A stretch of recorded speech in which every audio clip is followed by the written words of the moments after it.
सबको जय यीशु मसीह की। जैसा हमने लास्ट एपिसोड में बात की थी ओवर ईटिंग के बारे में, पेटूपन के बारे में, इस बार मैं आपसे बात कर रही हूँ उपवास के बारे में, यानी फास्टिंग के बारे में। हम सब फास्टिंग के बारे में पढ़ते हैं, सुनते हैं, रखते भी हैं। फास्टिंग का मीनिंग क्या है और फास्टिंग हम क्यों रखते हैं? उपवास यानी सब चीज़ों से अलग होके परमेश्वर के साथ समय को बिताना, परमेश्वर की हजूरी में बैठना, कुछ एक सर्टेन समय तक, एक नियत टाइम तक अपने भोजन से, भोजन वस्तुओं से, प्रिय चीज़ों से, प्रिय बातों से, उन चीज़ों से अलग रह के परमेश्वर के साथ प्रार्थना में, वचन में समय बिताने को सही उपवास रखना कहते हैं। वो उपवास नहीं जिसके अंदर हम गॉसिप कर रहे हैं, हम बातें कर रहे हैं, या जैसे हम पहले उपवास रखते थे, हम टाइम पास करने के लिए मार्केट भी चले जाते थे, बहुत सारी बातें करते थे, उस उपवास को हम उपवास नहीं कहते। बाइबल ऐसे फास्टिंग को उपवास नहीं कहती। उपवास का मतलब है अपने आप को दीन करना, अपने आप को हम्बल करना, परमेश्वर के चरणों में समय को बिताना, परमेश्वर से गाइडलाइंस मांगनी, परमेश्वर से अगुवाई मांगनी, परमेश्वर से सम्मति मांगनी, उससे बुद्धि मांगनी, शैतान के उन स्ट्रॉन्ग होल्ड्स को तोड़ना, उन अनआंसर्ड प्रेयर्स के आंसर्स को मांगना जो अभी तक रुके हुई हैं। अलग टाइम में समय व्यतीत करने को ही फास्टिंग या उपवास कहते हैं।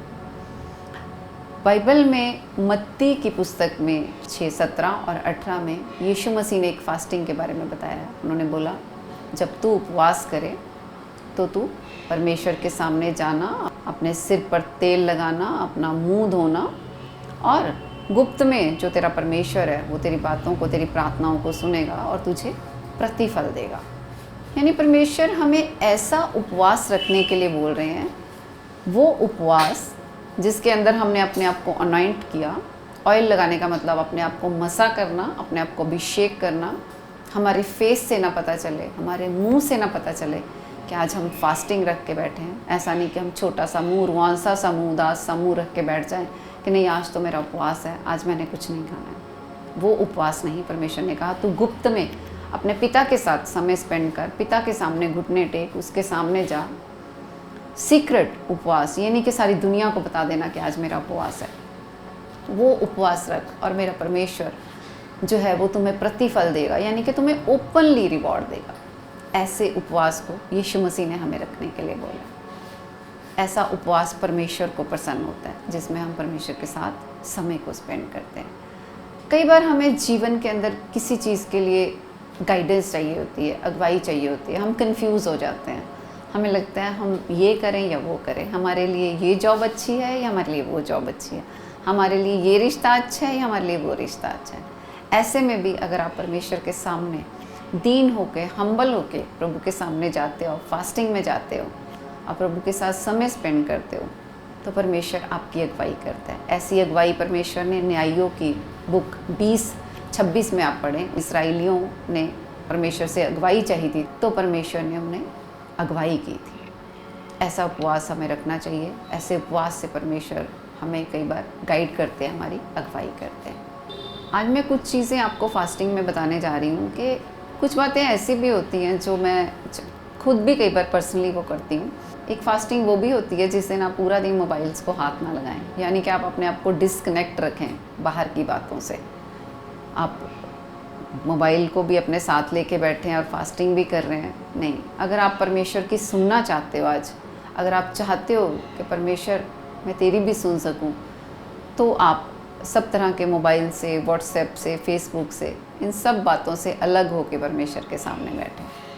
आपकी कुछ फेवरेट चीज़ें हो सकती हैं, आपकी कुछ फेवरेट गेम्स हो सकती हैं, आप उससे फास्टिंग करें। आप चुप रहने की फास्टिंग करें। आप बहुत गॉसिप करते हो, बहुत ज़्यादा बातें करते हो, आप उस दिन शांत रहें और चुप रहें, वो फास्टिंग भी करें। ऐसी फास्टिंग भी परमेश्वर को बहुत भाती है। आत्मा में हम और शार्प होते हैं, आत्मा में हम और तीखे होते हैं। शरीर की बातें, शरीर की कई चीज़ें जो बहुत हावी हुई पड़ी हैं हमारे मन के ऊपर, वो जो है कहीं ना कहीं टूटती हैं, वो कहीं ना कहीं मरती हैं, और आत्मा में हम और जीते हैं, आत्मा में हम और जीवित होते हैं परमेश्वर के साथ जब हम समय को स्पेंड करते हैं। फास्टिंग बाइबल में कई तरह की है। फास्टिंग आपने एस्तर की फास्टिंग भी पढ़ी होगी, जिसने 3 दिन और रात ड्राई फास्टिंग की थी। उसने कुछ भी ना खाया था, कुछ भी ना पिया था। उसने अपनी पूरी कौम को बचाया था। ऐसी एक इमरजेंसी की फास्टिंग उसने रखी थी जब एक क्राइसिस उनकी यहूदी कौम के ऊपर पड़ा था, तो उसने वो फास्टिंग रखी और परमेश्वर ने पूरी यहूदी कौम को छुड़ाया। एक क्राइसिस के अंदर भी हम फास्टिंग को रख सकते हैं, जो कि डे एंड नाइट चलती है, और जिसमें उसने कुछ ना खाया ना कुछ पिया। कई तरह की फास्टिंग आप और भी देखते हैं बाइबल के अंदर। एक आप दानियल की फास्टिंग को देखते हैं, जिसमें उसने स्वादिष्ट वस्तुएं उनसे अपने मुंह को परे करके रखा था 21 दिन तक, 21 डेज तक उसने वो फास्टिंग रखी थी। आपको पता है कि हमारी कुछ फेवरेट चीज़ें होती हैं, कुछ हमें बड़ा टेम्पटिंग सा लगता है, हम सोचते हैं आज फास्टिंग रखी है, जब फास्टिंग ओपन करेंगे तो हम वो अपनी टेम्पटिंग वो फेवरेट चीज़ खाएंगे। लेकिन एक्चुअली में फास्टिंग वो भी होती है जब आप फेवरेट चीज़ों को दूर कर देते हो अपने से, हफ्ते के लिए, 21 दिन के लिए, 3 दिन के लिए, महीने के लिए, 40 दिन के लिए, कि इन दिनों में परमेश्वर मैं अपनी ये फेवरेट चीज़ें नहीं खाऊंगा, मैं नॉन वेज नहीं खाऊंगा, मुझे स्वीट्स बहुत अच्छी लगती है, मैं वो नहीं खाऊंगा, मुझे मीठा बहुत अच्छा लगता है, मैं वो नहीं खाऊंगा।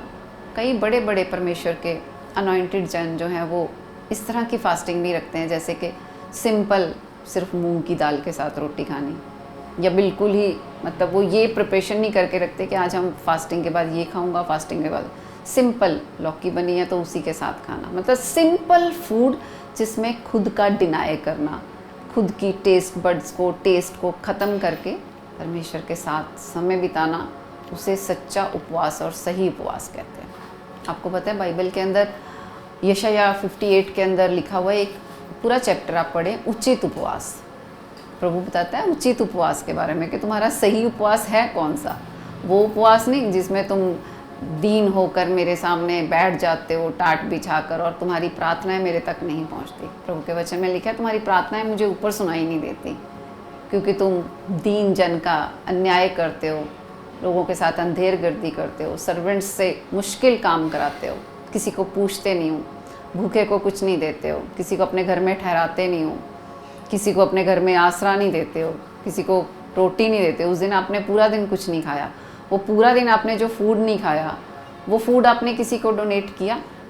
हमने पूरे दिन 4 दिन 5 दिन हमने नहीं खाना खाया, वो हमारा पैसा बचा, क्या वो फूड हमने किसी को डोनेट किया या किसी गरीब को दिया हमने आसपास? हमें लगता है अच्छा हुआ, हमारी बचत हो रही है, हमारी सेविंग हो रही है, हम कुछ नहीं खा रहे हैं। आप पढ़िए 58 यशाया को, उसके अंदर परमेश्वर कहता है कि नहीं, तुम्हारे ऐसे फास्टिंग मुझे नहीं चाहिए, तुम्हारी ऐसी बातों से मैं खुश नहीं होता हूँ। मैं उससे खुश होता हूँ जब तुम अन्याय से, जो लोग सह रहे होते हैं, तुम उनके पास जाते हो, उनकी सुधि लेते हो, उनको एनकरेज करते हो, उन्हें मोटिवेट करते हो, उन्हें जहाँ हौसला देना है उन्हें हौसला देते हो, जहाँ हिम्मत देनी है उन्हें हिम्मत देते हो, जहाँ कोई टूटा है उसे तुम ब्लेस करते हो, उसे तुम ऊंचा करते हो, उसके मनोबल को तुम बढ़ाते हो। निराश लोगों के पास जाते हो, थके हुए लोगों के पास जाते हो, जो आत्मा में टूटे हुए हैं, अकेले हैं, जो असहाय हैं, जो अनाथ हैं, जिनको कुछ नहीं मिल रहा। परमेश्वर कहता है जब तू ऐसा उपवास रखेगा तो तेरा प्रकाश पौ फटने की नहीं चमकेगा, तू हील हो जाएगा। यानी तेरी चंगाई, तेरी हीलिंग, बहुत सी जो बातें हैं वो तेरे दीन होने में, तेरे फ्रूट्स में मेंटेन होने में, तेरे फलों में बने रहने में जो है वो तुम्हें मिलती है। तो ऐसे एक बार मैंने फास्टिंग रखी हुई थी, तो फास्टिंग के दौरान मैंने जब 21 डेज़ की फास्टिंग रखी तो मैं अपने आप को चुस्त रखने के लिए, क्योंकि काम भी करना होता था, तो मैं कॉफ़ी पीती थी। यानी कि मेरे को एक टाइम था कि मैं कॉफ़ी पीऊँगी तो मेरे को एक एनर्जी मिलेगी अलग से। सबको अलग अलग तरीके से प्रभु का आत्मा अगुवाई करता है, लेकिन परमेश्वर की आत्मा ने तब मुझे कॉफ़ी पीने से भी मना किया। उन्होंने बोला कि इसका मतलब एक कॉफ़ी का एक कप तेरे लिए एक वीकनेस बन गया है कि हर फास्टिंग के अंदर तू रोज़ एक कप कॉफ़ी पीती है और तू सोचती है कि मैं इससे एनर्जी लूँगी। तेरी एनर्जी का सोर्स मैं ही हूँ, इसलिए तू कॉफ़ी भी नहीं पिएगी। तो मैंने कॉफ़ी को फास्टिंग के अंदर तब कट किया था। तो हर एक को एक अलग अलग अगुवाई मिल सकती है। आप फास्टिंग के अंदर अपने आप को बड़ा एक कई बार फील करते हो लो सा, और आप एक अच्छा सा जूस पी आते हो, तो वो फास्टिंग नहीं आती, वो फिर से टेम्पटिंग करने वाली बात है। अपने आप को हम एनर्जी दे रहे हैं, आपने पानी पी लिया बस बहुत है। उस दिन परमेश्वर का जो बल है, प्रभु ही हमारी ताकत है, वही हमें ऊर्जा देता है, वही हमें बल देता है, वही हमें शक्ति देता है। उपवास रखने का मतलब यही है कि हमें सब तरह की बातों से, सब तरह की टेम्पटिंग चीज़ों से, बातों से, ख्यालों से, विचारों से, गॉसिप से, निंदाओं से, चुगली से अपने आप को परे रखना और परमेश्वर के समीप जाना। एक उपवास और है, इसे कहते हैं पश्चाताप का उपवास, रिपेंटेंस फास्टिंग। यानी कि हमने ज़िंदगी में इतनी गलतियाँ की हैं, इतने धोखे दिए हैं, इतनी दगाबाजियाँ की हैं, बिज़नेस में, काम में, पर्सनल रिलेशनशिप में हमने इतने दगा दिए हैं, इतने धोखे दिए हैं एक दूसरे को, हमने उसके लिए भी पश्चाताप करते हुए परमेश्वर के सामने आना है। एक रिपेंटेंस की फास्टिंग, क्योंकि जब तक हम रिपेंट नहीं करते उन चीज़ों का असर हमारी ज़िंदगी के अंदर बना रहता है। ब्लॉकेज आते हैं, रुकावटें आते हैं, कुछ चीज़ों के आंसर नहीं आते हैं फास्टिंग रखने के बावजूद भी। तो कभी कभार हमें रिपेंटेंस में भी जाना चाहिए कि परमेश्वर, बचपन से लेके आज तक मैंने कितने पाप, कितनी गलतियाँ, कितनी वो छोटी छोटी चोरियाँ, अनआज्ञाकारिताएँ, दिल दुखाना, बहुत कुछ मैंने किया परमेश्वर। आज उन सब बातों के लिए तो मुझे माफ़ कर, मुझे क्षमा कर। ऐसा एक भी पाप, एक भी सिन जिसे हम कभी याद ही नहीं करते और हम सोचते ही नहीं हैं, वो भी हमें परमेश्वर उस फास्टिंग में याद दिलाएगा। छोटी छोटी बातों से जो बॉन्डेजेस हैं, जो बंधन है, वो टूटते हैं जब हम फास्टिंग रखते हैं। स्पीडली आंसर आता है कई बार, आपका आंसर प्रार्थनाओं का स्पीड से आता है कई बार अगर आप फास्टिंग में जाते हो, अलगताई में समय व्यतीत करते हो। फिर भी याद रखना, जब आप फास्टिंग में होते हो तो आप अपने बोली को, अपनी लैंग्वेज को, अपनी स्पीच को सही रखना। उस दौरान अगर आप बोलोगे गलत तो वो हो जाएगा, आप बोलोगे सही तो वो भी हो जाएगा। मैंने एक बहुत बार पहले एक स्टोरी को पढ़ा था, रियल स्टोरी है ये, कि एक परमेश्वर का जन था, उसने फास्टिंग रखी हुई थी, और जब वो फास्टिंग रखता है और शाम को उसकी छोटी सी बेटी खेलते हुए उसके पास आती है और वो उसे ऐसे ही, मतलब अनगहली में कह लीजिए या ऐसे अननोइंगली उसे बोल देता है कि चल हट, पागल कहीं की। और उसकी बेटी, लिखा मैंने पढ़ा उसके बारे में कि वो सच में पागल हो जाती है कुछ दिनों बाद। आप उपवास में हो, आप परमेश्वर के नज़दीक हो, आप प्रभु की हजूरी में बैठे हो और आपने कुछ भी ऐसा ही बोल दिया फास्टिंग के दौरान, तो वैसा भी हो जाता है। तो आप अपने वर्ड्स के ऊपर बहुत ध्यान दीजिए जब आप फास्टिंग में होते हैं। आप कुछ चीज़ों को तोड़ रहे हैं, जोड़ रहे हैं, परमेश्वर के पास हैं, प्रार्थना में स्तुति हो, आपकी ज़बान के ऊपर परमेश्वर का पहरा है उस दिन। दूत आपके पास है, दूत अट्रैक्ट करते हैं उन बातों को। जब हम बोलते हैं तो वो सुनते हैं, वो देखते हैं। तो जब आप वो बातें बोलते हो जो बिब्लिकल सही नहीं है तो वो भी घटित हो जाती हैं। तो मैं आपको रिपेंटेंस की फास्टिंग अभी बता रही थी कि हमें कभी कभार रिपेंट भी करना चाहिए, पश्चाताप भी करना चाहिए। अगर आप योएल की पुस्तक को पढ़ते हो तो उस पुस्तक के अंदर लिखा है कि एक देश के अंदर टिड्डियों ने हमला किया, और टिड्डियों ने क्या किया, सारी फसलें चट कर दी, सारी दाखलताएँ, सारे पेड़, सारे पौधे, जो भी था वो वहाँ का ख़त्म हो जाता है। अब किसी को भी खाने को कुछ नहीं मिलता, ना वो फ्रूट्स, ना अनाज, ना कोई रस, ना कोई जूसेस, कुछ भी नहीं, किसी को भी नहीं मिल रहा। और इतना भयंकर अकाल पड़ा, तो उस अकाल में हर कोई प्रभावित होता है, यानी कि उसमें फार्मर्स भी अफेक्ट कर रहे हैं, उसके अंदर याचक भी, उसके अंदर बच्चे भी, बुज़ुर्ग भी, पशु भी, सब प्रभावित हुए और सब बेहाल हो गए, क्योंकि वो बहुत भयंकर अकाल था और टिड्डियों ने सारी फसलें चट कर दी थी। अब परमेश्वर उसमें योएल नबी की अगुवाई करता है और वहाँ पे परमेश्वर का ये वचन कहता है, योएल नबी की पुस्तक 2 चैप्टर का अगर आप पढ़ेंगे तो उसमें लिखा, यहोवा की ये वाणी है, सुनो तो तुम फास्टिंग करो, तुम रोते पीटते हुए मेरे पास आओ, अपने वस्त्र नहीं, लिखा अपने मन को फाड़ करके मेरे पास आओ। ये वचन मुझे बहुत अच्छा लगता है, जहाँ पे परमेश्वर हमें ये कह रहा है कि अपने वस्त्रों को फाड़ने की ज़रूरत नहीं है, अपने आप को बहुत हम्बल करने की ज़रूरत नहीं, आज अपने मन को फाड़ करके मेरे पास आओ। क्या हमने कभी अपने मन को फाड़ा? क्या कभी हमने इतना पश्चाताप किया परमेश्वर कि मैंने इतनी गलतियाँ, so many faults, so many since, इतनी गलती, इतनी मिस्टेक्स मैंने की हैं।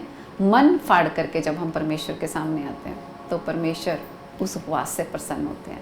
परमेश्वर ने वहाँ पे कहा कि मैं इन टिड्डियों की भरपाई, इनकी हानि तुम्हें भर के दूँगा, और वो जितनी हानि हुई थी परमेश्वर ने उस सब की भरपाई करके उस देश में दी। तो ऐसी फास्टिंग जो होती है उसे कहते हैं रिपेंटेंस, पश्चाताप करना, उन पापों से, उन गलतियों से परमेश्वर के आगे आना। और हमारा परमेश्वर बहाली का परमेश्वर है। वो जो कुछ हमारा खो गया, जो कुछ हमारा शैतान ने चट कर लिया, जो कुछ हमारा पास्ट में ख़त्म हो गया, उस सब को भरपूरी के साथ, बहाली के साथ हमें वापस करके दे। एक और फास्टिंग के बारे में आपसे बात करती हूँ। वो हम एजरा की किताब में पढ़ते हैं। एजरा ने भी एक फास्टिंग की थी अहवा नदी के किनारे, जब वो यरूशलेम की ओर जा रहा था लोगों को लेके। तो वहाँ पे वो एक फास्टिंग करते हैं, क्योंकि यरूशलेम वो जा रहे होते हैं तो उनके पास बहुत सारा पैसा था, सोना चांदी था, काफ़ी चीज़ें थी, फैमिलीज़ थे, बच्चे थे। तो जब वो आगे जा रहे होते हैं तो वहाँ पे उन्हें रास्ते में, क्योंकि हमला भी हो सकता है, अटैक्स भी हो सकते हैं शत्रु के, तो अपनी पोजेशंस को भी बचा के रखना था। तो वो इन चीज़ों के लिए, अपनी जर्नी के लिए, यानी कि वो एक फास्टिंग करता है वहाँ पे, सेफ जर्नी के लिए, डिलीवरेंस के लिए, छुटकारे के लिए, अगुवाई के लिए, सुरक्षा के लिए, कि परमेश्वर मुझे सुरक्षित आगे पहुँचाना। 3 दिन वो वहाँ पे फास्टिंग करते हैं और परमेश्वर उन्हें सुरक्षित आगे पहुँचाते हैं। तो क्या आप कभी कभार अपने बच्चों के लिए, अपनी फैमिली की सेफ्टी के लिए, अपने बच्चों के लिए, कभी उनकी जर्नी के लिए, उनके फ्यूचर के लिए आप फास्टिंग रखते हैं? आपको ऐसी फास्टिंग रखनी चाहिए, क्योंकि शैतान अटैक करता है हमारे बच्चों के ऊपर, व्यभिचार के, नशों के, चोरी के, लस्ट के, उनके अंदर बहुत सारे ऐसे अटैक्स करता है। उन अटैक से बचने के लिए यहाँ पे एजरा ने शत्रु के अटैक से बचने के लिए फास्टिंग की थी, अपनी सोने चांदी की चीज़ों को बचाने के लिए। आपके घर में भी, हमारे पास भी बहुत सारी अच्छी चीज़ें पड़ी हैं, हमारे पास रिचनेस है, बहुत कुछ पड़ा है ऐसा, तो उस सुरक्षा के लिए हमने फास्टिंग रखनी है। अपने बच्चों की जर्नी के लिए, वो बाहर बैठे हैं, वो परदेशों में बैठे हैं, हमें फास्टिंग रखनी है उनके लिए, कि कभी शत्रु उनके ऊपर अटैक ना कर पाए, कभी शैतान की योजनाएं उनके जीवन के अंदर सफल ना होने पाए। तो फास्टिंग जो है कई तरह की बाइबल के अंदर आती है। इसी तरह से हम दूसरा इतिहास के अंदर एक फास्टिंग को पढ़ते हैं, जहाँ पे राजा यहोशापात के ऊपर बहुत सारे 2-3 आसपास के जो देश के राजा लोग होते हैं वो उस पर अटैक कर देते हैं। लिखते हैं वो डर गया, वो राजा था लेकिन उसके अंदर भय समा गया। उस टाइम वो डर गया कि इधर उधर से 3 देशों ने, 4 देशों ने मिलकर मेरे ऊपर अटैक कर दिया, कैसे अब होगा। तो तब लिखा है वो भी यहोवा की खोज में लग गया, लेकिन उसने भी फास्टिंग की, उपवास किया।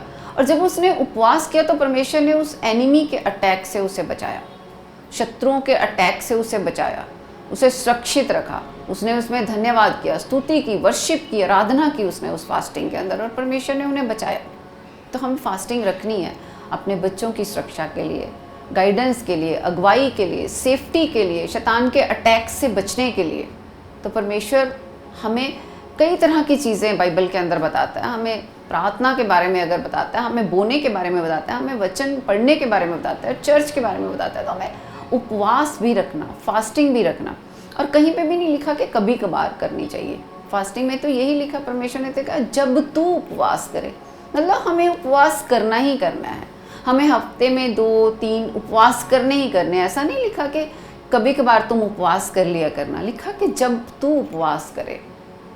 तो हमें इसका मतलब उपवास करना भी ज़रूरी है। तो आपने कई तरह की बातों को सुना जो हम बाइबल में पढ़ते हैं फास्टिंग के बारे में, लेकिन कुछ चीज़ें जो मैं बार बार आपसे कहूँगी जिनके बारे में आपको बहुत अलर्ट रहना, वो है अपना बोलना। फास्टिंग के अंदर आपका बोलना बहुत सही होना चाहिए।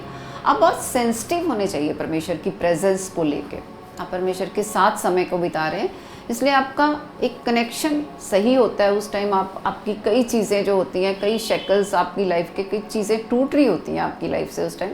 सो आप प्रभु के बहुत करीब जा रहे होते हैं, बहुत सारी बातें आपकी लाइफ से टूट रही होती हैं, जा रही होती हैं, आपके बच्चों की लाइफ से जा रही होती हैं, आपके बिजनेस से टूट रही होते हैं, कुछ श्राप, कुछ बंधन। वचन कहता है कि कुछ जातियाँ, प्रभु ने भी कहा कि कुछ जाति ऐसी है जो बिना उपवास और प्रार्थना के नहीं जाती। कुछ ऐसी ढीठ, ऐसी ज़िद्दी बंधन होते हैं जो बिना उपवास और बिना प्रार्थना के नहीं जाते। तो अगर कहीं पे आपको प्रभु का आत्मा इस वक्त अगुवाई कर रहा है कि कुछ हिस्सों में अभी तक मुझे आंसर नहीं आ रहा, मुझे डिलीवरेंस नहीं हो रही, तो वो हिस्से आपके उपवास प्रार्थना के साथ सही होंगे। और फास्टिंग जो होती है वो ना सिर्फ आपको स्पिरिचुअल बेनिफिट देती है, आपको फिजिकल बेनिफिट भी देती है। अगर आज की डेट में देखा जाए तो डॉक्टर्स आपको फास्टिंग रखने के लिए बोलते हैं कि आपको बहुत ज़्यादा जॉइंट्स पेन है, आपको बहुत ज़्यादा बीपी की प्रॉब्लम है, हार्ट कोलेस्ट्रॉल्स बढ़ रहे हैं, आप फास्टिंग रखो। आजकल तो इंटरमिटेंट फास्टिंग का बहुत चलन है कि इतने से इतने घंटे तक इंटरमिटेंट फास्टिंग में जाए, इतने घंटे हमने नहीं खाना। डॉक्टर्स ही ये बात बताते हैं। क्यों? क्योंकि वो आपकी हेल्थ के लिए अच्छी है।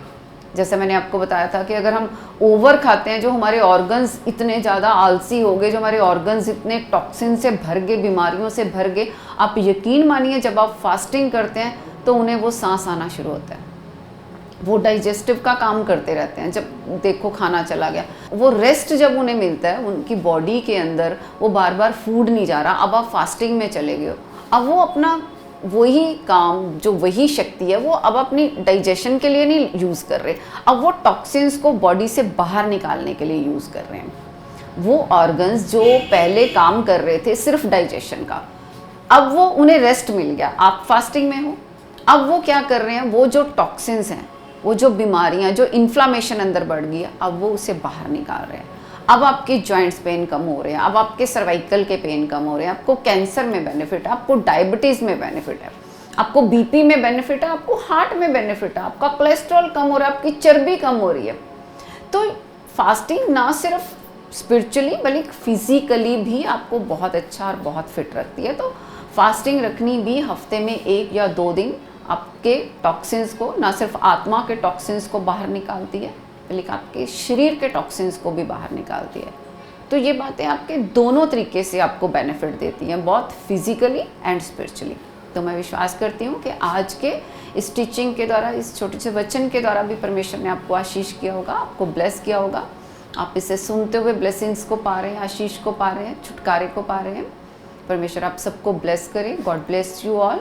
सबको जय यीशु मसीह।